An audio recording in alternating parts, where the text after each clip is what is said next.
But elsewhere and around the world, we are engaging with, enabling, and empowering our allies, sometimes with tough love, but love nonetheless.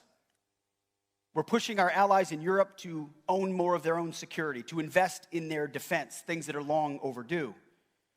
We still believe the N in NATO stands for North Atlantic, and that our European allies should maximize their comparative advantage on the continent.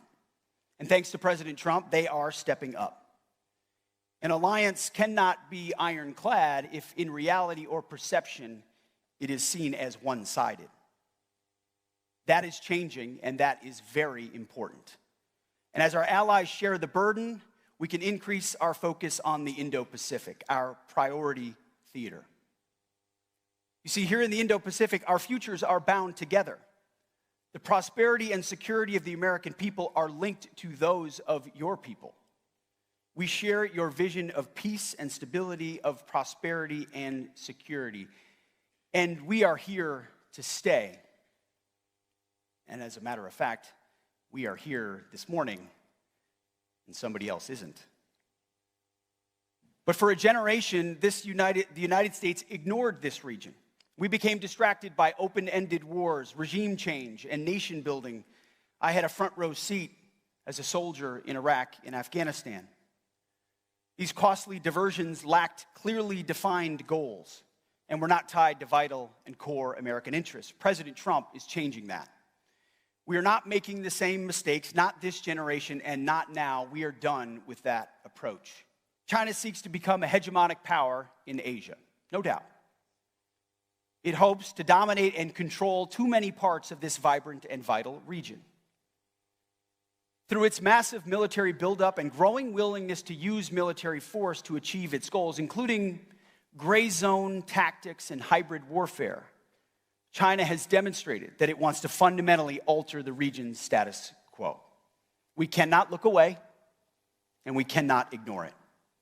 China's behavior toward its neighbors and the world is a wake-up call, and an urgent one. China uses its vast and sophisticated cyber capabilities to steal technology and attack critical infrastructure in your countries and in the United States as well. These actions not only compromise our countries, but endanger the lives of our citizens. In the South China Sea, China harasses its neighbors, many of which are here in the room today. China seeks to intimidate you in your own waters. We've all seen the videos and pictures of water cannons and ship-to-ship collisions and illegal boardings at sea. We're also seeing the illegal seizing and militarizing of lands in the South China Sea. These actions reveal a lack of respect for neighbors, and they challenge sovereignty, freedom of navigation, and overflight. We are watching very closely China's destabilizing actions. Again, to be clear, any attempt by Communist China to conquer Taiwan by force would result in devastating consequences for the Indo-Pacific and the world. There's no reason to sugarcoat it. The threat China poses is real, and it could be imminent. We hope not, but it certainly could be. Facing these threats, we know that many countries are tempted by the idea of seeking both economic cooperation with China and defense cooperation with the United States. Now, that is a geographic necessity for many. But beware the leverage that the CCP seeks with that entanglement. Economic dependence on China only deepens their malign influence and complicates our defense decision space during times of tension. Nobody knows what China will ultimately do, but they are preparing. And therefore, we must be ready as well.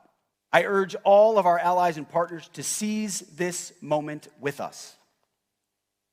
Our defense spending must reflect the dangers and threats that we face today. Because deterrence doesn't come on the cheap. Just ask the American taxpayer. Time is of the essence. We must step up and move out with urgency.